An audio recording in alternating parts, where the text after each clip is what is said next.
it's Renee with Delaney Jane Cards. Welcome back to my channel. Today I have the unboxing and a 5-card 1-kit video for the September 2020 card kit from Create and Inkspire. So we're going to jump into the unboxing here really quick, and it always comes boxed really nicely in a nice box, and it's always kind of fun to see what's inside. So this month we get these foam squares, 3D foam squares. You can see they're not super thick. I don't like super thick cards, so they're super fantastic for my stash. And there's 126 of them. We're also going to get one of these easy lights by Pear Blossom Press. If you have not tried these, they are really neat. They make making a light up card super convenient. And she's got it packaged here with just a little piece of cardstock in between so it doesn't turn the battery on. Here I just showed you how that works, and it comes in its own little bag, which is super cute. There's 2 of these A2 size card fronts here. Everything is kind of black and white this month, and piece of vellum. You can see that it's for that easy light. You can shine it right through. 2 pieces of black cardstock and 2 pieces of white cardstock, and this Trinity stamps mix, embellishment mix. Super neat. Like, I'm not a huge glitter fan, so sequin mixes like this are kind of nice. I don't really make too many shaker cards, but this screams shaker card and totally screams Halloween. And there's some other stuff in there too, so if you don't really like Halloween, there's some other things in there too. You're not just stuck with Halloween, but it is really neat. Anyway, there are 2 stamp sets this month. This is the Haunted Greetings stamp set. Mine has a little bit of a spelling error in there. Yours won't. And then there is the Haunted 4x6 stamp set, and there are these like iconic Halloween icons here, and they are really neat. And then there's also an add-on, which is this 24 sheets of black and white Halloween paper, and bonus, these are foilable. There's also these like cut aparts in there, so you can make super quick cards, but these are foilable. You can run them through your laminator, your ink machine, your heat whatever, and you can use those types of foils. It shows you here on the front what the different patterns are. Everything is just a positive and negative version, and there's 4 of each. So here's everything in the kit plus that add-on paper pad. So we're going to jump right in to probably, I think I started with a complicated card and I ended with a complicated card. Nothing is super complicated though. So here I'm just using the candle, and I really like this single candelabra candle. Is it a candelabra when it's a single one, or is that just with the arms? Anyway, I stamped this on some Nina cardstock because I'm going to be coloring in Nina 80-pound Classic Crest Solar White cardstock. Is my preferred Copic marker paper. And then I used my Ink on 3 blackout ink to stamp that. And now I'm taking a piece of that vellum that I used and the spider web, which I feel like I used the most. I think I used the spider web the most of all the images, all the stamps. I just feel like I love the spider web. And I'm stamping this on vellum. Let me go back to the spider web thing. In my house, in my real life, I have a window above my kitchen sink, and windows, as you know, are like glass and then space and then like a screen. So in between the screen and the glass, there is a spider. Her name is Priscilla. She's just a common house spider, but my kids and I have watched her lay a bunch of egg sacs this year and hatch just a bajillion spiders. So there's probably going to be a spider epidemic in Wisconsin, and it's completely my fault because I really enjoyed watching her and her life cycle and everything, and I think she's pretty close to the end of it. I was tapping on the window today trying to see if I could get Priscilla to move. She doesn't seem like she wants to. Anyway, it's been very interesting, and I can see why people have like the ant farms and things like that, because my kids have very much enjoyed watching her grow and the life cycle of all the little babies, and then they just disappear because they go through the screen and fly away on the breeze. It's very neat. So back to this card here. I am stamping this spider web all over this piece of vellum with some Versamark clear sticky ink, and I used my anti-static bag, and I am just kind of trying to get them to touch so that it looks like maybe one spider did all this. I mean, in real life, it would be like one center spider thing, like a spider web, and then it would go out from there. It wouldn't be a bunch of them, but you know, we don't need to duplicate real life exactly. And then last month when we got our kit, we received holographic embossing powder, and I thought this would be a really neat place to pull that in. So I used the holographic embossing powder on all these spider webs, and they are so pretty. And I think that in real life they are kind of, until they get dusty, spider webs are kind of this iridescent holographic fanciness. It's just so pretty. I could have left it just like that and stamped Happy Halloween and laid it over something. It would have been just fine. But I took a piece of black that came in the kit and I trimmed it down to 4 1/4 and 5 1/2, and then I cut an oval out of the center with my Spellbinders ovals. I couldn't even tell you what set they are, but they're one of my oldest sets of dies. They're very, very, very old. But here I'm going to use that same spider web, and I am just stamping the spider web kind of randomly on that frame. I am going to use the same holographic embossing powder to emboss this pattern on here, and I must have got like anti-static powder on the back of the stamp, so I was having a hard time getting it to stay stuck to the door. The Misty, it's all cleaned off now, just in case you're wondering, and it works again. But like I said, use that same holographic powder. I don't think I used my anti-static bag as well as I should have. I don't know where my good one is. If you've seen the state of my craft room right now, you would cringe. Even if you are a messy crafter, my craft room is pretty bad. But that's how those two look together. And I did color a candle on that piece of cardstock, and then I went around the outside with black. So you can see how now it looks like it's behind that piece of vellum. And I could have also just stamped Happy Halloween on this and we could have been done. But I'm not going to do that. I am going to use that easy light, and I'm going to light this one up.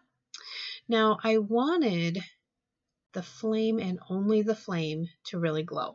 So I didn't even cut that out. It's just through the cardstock, but there are 3 lights on here, and you can, if you only need one, you can clip them off.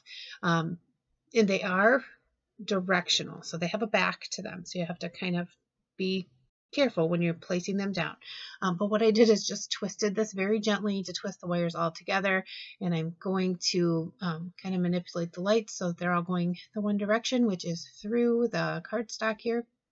I'm just going to kind of tack everything down with some more foam tape, and I did double this up because the thickness of the button for the press, for the Pear Blossom Press, is 2 layers of foam tape deep.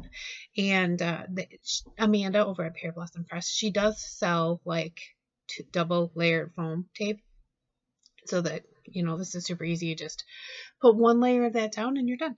But here I was just double checking to make sure that my lights were in the right places and that it definitely shone through the cardstock.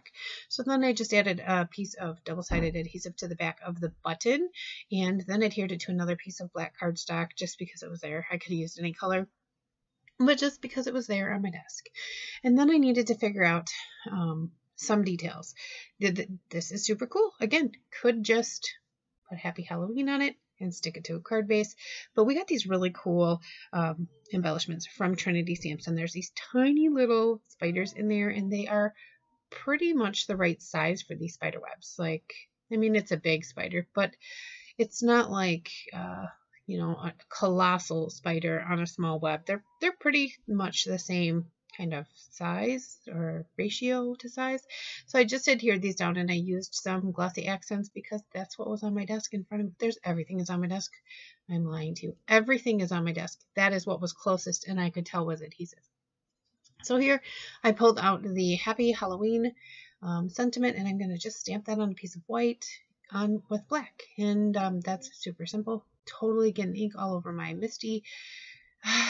I need like 5 weeks to just clean my craft room. Who else is with me? This stamp set that I'm going to use, it's a stray away from the kit, but you can get this in Amanda's store, Pear Blossom Press's store. It's by Heffy Doodle, and it is, what is it called? It is called Interactively Yours, and it has all these pushes and pulls and arrows and spins, and it's very cool for interactive cards. So I'm going to use this little like swirly arrow and then just a little circle dot like that you would guess you should push, because I didn't want to stamp Press Me on here because it's really a fine print, and at this point I had everything stuck together and I didn't want to like heat emboss and have it all smooshy and yucky. So I did just stamp this swirly little arrow, and you can see when I push it down it lights up the candle, so I know I am putting it in the right place. Also 2 layers of foam tape, and you can take the mat out of your little mini misty here, and it is perfect. You don't have to worry about it misstamping or anything. So once I heat emboss that in white, then I'm going to add the little banner that says Happy Halloween, and I kind of put it so the candle could be resting on it, I guess. But when you press that, it just lights up the candle and it kind of glows a little bit so you can see the candle. I just think it's super cool. So I was experimenting here before I turn the camera back on. But this is one of the pattern papers, and I just wanted to see if I could color it and if it was going to still foil just fine. I have colored lots of things that I foil and have colored things after I foil. You can do all sorts of really cool things with anything that's toner. It's not going to mess up your markers. I did learn some things about toner recently. I was curious why foil would stick to toner, but it also sticks to embossing powder. And embossing powder is ground up plastic, like finely ground up plastic, and so is toner. That's why it works so well. It's just way finer. But here I just kind of went in rainbow order: red, orange, yellow, blue, green, purple, and then went back around. And then I was like, oh, if I'm going to foil this, those white lines are going to be white. And since I kind of went over them a little bit with the colored markers, I decided to put the stripes in with a gray. I know right now it doesn't look all that wonderful, but it will. I promise it will. So I did end up foiling this with some what's it called, champagne. It's like a silver, and then I used some shattered rainbow foil for one of those cut aparts, and here you can see all of that is done. Now Amanda from Rise and Procrastinate did make a note that this is toner on both sides, so with your carrier sheet, when you put it through your laminator, it's going to stick. Like I said, it's plastic. It's really finely ground plastic, and you know that it's going to heat up and it's going to want to stick. So this, I just cut another piece of the pattern paper and matted this super shiny spider rainbow funness on a piece of spider web paper, and I used the black side. Thought that was really kind of cool. And then I'm gonna just add this little cut apart here, which I did mount again on another piece of black cardstock. I loved that the black cardstock came in the card kit. I will say that I used no additional black cardstock from my stash, and I still have a little piece left. So the 2 sheets, I mean, it's very good quality black cardstock, so you could definitely hoard it. But, you know, why not use it? That's what we have it for. Here I'm using those foam adhesive squares. I like them because they're not super thick. It's even thinner than my regular foam tape, which I like. So here is that card, all super fun. I'm not going to show myself putting them onto card bases. Just so you know, all my card bases are 4 1/4 by 5 1/2. They're all top folding. If I have a sideways card, it folds on the side, and it's just a long card. So this was a complete experiment. I wanted to see if the alcohol inks that I have would work on this paper. And I left this part in because I thought it was really neat how this actually did move on this paper. It has a little bit of a coating on it, not too much that it would keep you from heat embossing. It's not super shiny, but it does have a coating on it. It allowed for this alcohol ink to move really, really well. It does soak through the paper, and I will show you that in a little bit, that you can see it on the other side. So I actually had the option to like choose either side here, but I just pulled a couple of different alcohol inks from my stash. And if you've been around my channel a while, you know that I'm not all that versed in alcohol inks. I received some as a birthday gift this year, and from Courtney. And since then, I've been kind of dabbling just a little bit to try to see what I can make them do. But here you can see that they move super well. I didn't add any more of the blender solution after I did it the first time. So you can see how it came through there, but it didn't like leak onto my mat or anything. It definitely held it inside the paper. I was kind of shocked. I know that you can use alcohol inks on regular paper. I've done that before. I picked that tip up from Catherine Kelly, and I thought it was like a genius move. Like, how did I not know that you could do that? They're basically just Copic markers in a bottle. Alcohol ink is alcohol ink. Now see here, look at it move. I know that's a blender solution, but look at it move on top of this surface. I think it's pretty fantastic. I didn't know that it would move like that. So I trimmed it up, and then I just took the piece of foil that I had left over from the previous card, and it was a little tacky, so I just rubbed that on here and transferred a little bit of foil to those tacky spots just to add a little bit of shine. And I thought it would be kind of neat. Definitely something I want to do for fall. Now for my sentiments, and I cut the part out where I cut this all up, but I cut all my sentiments apart because, like I said, mine had a spelling error or a missing letter, and I wanted to fix that, but I also wanted to stack the sentiment. It's just way easier to just cut them apart. There is no stamp police. Nobody's going to come and get you. I heat embossed that in white, and I'm going to add this oval to the center of that alcohol inked panel. That oval is just the oval that's left over from my first card. So far I have used one piece of black cardstock, and I'm very happy with that. Added some foam adhesive to this candle here that I had colored. I made sure I got a little piece of foam on the flame. I did this in green. I thought it coordinated well and just looked kind of, I don't know, that stand looks kind of medieval, and I feel like it's pretty fantastic. I added a little bit of shine to the candlestick and the candle itself, and I think to the flame and the drippies. I did put a glossy accent on so that they looked all drippy and pretty. And anyway, then I thought it would be really cool. There's so much of this pattern paper in here that what I did is just pulled out another piece, matched up the lines, and trimmed it out. This one I didn't measure so well, so I did have to trim it down. That card is not quite 4 1/4 by 5 1/2, but it's pretty close. That is what that card looks like. For my next card, I did a little bit of coloring. I stamped out the rest of the icons. I do have the cauldron stamped out and colored already, and I will color another candle, I believe.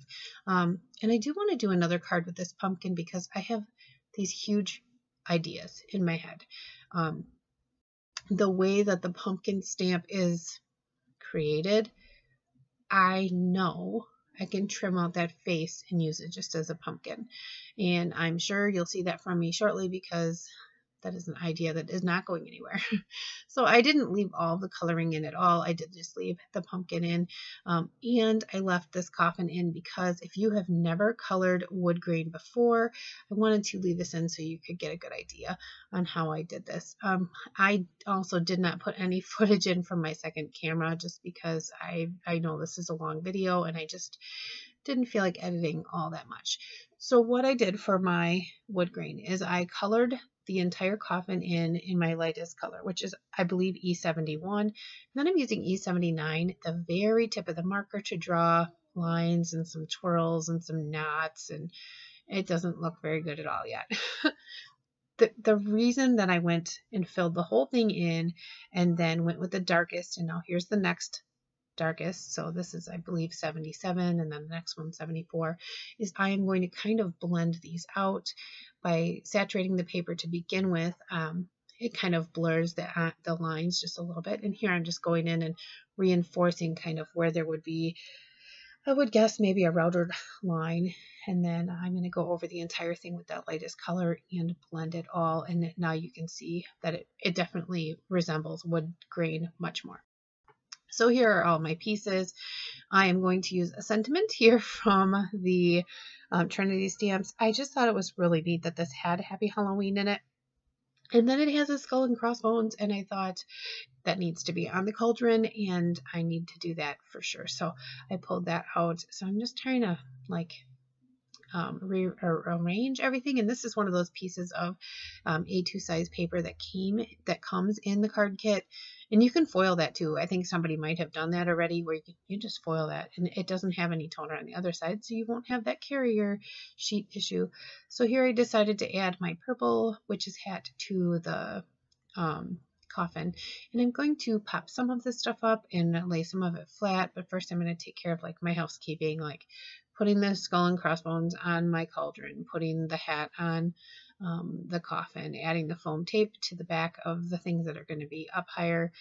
I did like these are easy to cut, and they're kind of easy to fit together, and she paired them up well with the size of the image. See, like the candle here, those squares fit on the back. You don't need to trim. I did trim for like the candlestick itself in the flame, but really, I mean, I could have glued the flame down flat and glued the bottom down flat and just left the candle up.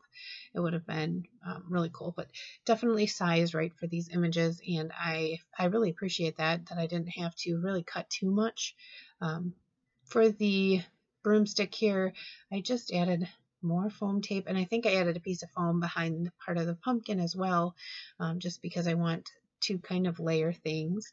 I do really appreciate that Happy Halloween is white. There is a black one in there, and I will use that in a future card here in this video. But I liked that it was white, and it's a little bit different font than anything in the stamp set, so it wasn't like I could have gotten the same look by stamping. So I just adhered this. Let's talk adhesive here for a minute. Tombow Mono Multi Glue has been kind of a go-to in my craft room for many, many years. But I have gone back and forth to a few other liquid adhesives, and it's time to buy a new bottle. So leave me your recommendations, what you use, if you like it, you know, if it has pros or cons. Leave me that stuff in the comments below. I would really appreciate that. And while you're writing me that comment, tell me what card that you liked most. And do you miss all the coloring? I know a lot of times people watch my videos for the coloring, but these 5-card videos, they're long. And I tried to leave just little bits and pieces of the coloring in because I know that I like watching coloring, but I also don't want to sit in front of a screen for hours and hours. My time is valuable, but most importantly, so is yours. And I want to make sure that you're definitely enjoying the videos that I'm putting out. So this one was super easy. I trimmed it off just a little bit and added it to a piece of black cardstock. And that was it. So now on to the next one. Now remember, I told you that I had trimmed apart my sentiments, and here is where you're going to really see that kind of come through. There's a lot of sentiments in that Haunted Greetings stamp set that are perfect to trim apart. So I'm going to use them that way. I'm going to make my own piece of patterned paper, not like there isn't enough already, but this you can do without getting that add-on. You can make this piece of pattern paper with no add-on. So I'm just putting these on here. I did use a piece of the stamp packaging just so that my dirty stamps don't get my piece of white cardstock dirty, but somewhere along the line I did put like a fingerprint on it or something. There's a little smudge. In the end, you don't see it, but yeah, I did that. So here I was just stamping in some more words. I did add this spider web in. Like I said, I feel like that was my most used stamp. And yeah, we aren't even to the card where I used it a lot yet either. So I'm just rearranging these words just to fill in some of the spaces. You're not going to see all of these, but you're going to see a good portion of it. And I just wanted to make sure that if you peeked at the side, you would, you know, see everything that you wanted to see.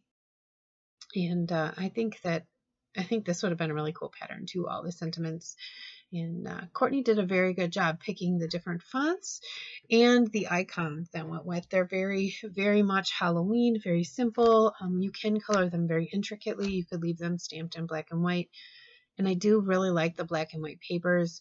I love that there's the option to foil them and color them and use alcohol inks on them, and that's pretty fantastic. I don't know how well like chalks would work on them, but I know that ink blending works on those other pattern papers because I've seen other people do it. So this is the pattern paper I made. It's just some Nina from my stash. It's stuff that I would use for Copic coloring because when I cut that piece of paper, cut it into 4, and I don't know, wasn't sure what I was going to do. So I decided to ink blend on it. I wasn't sure if I was going to add any Copic markers, so that's why I used that.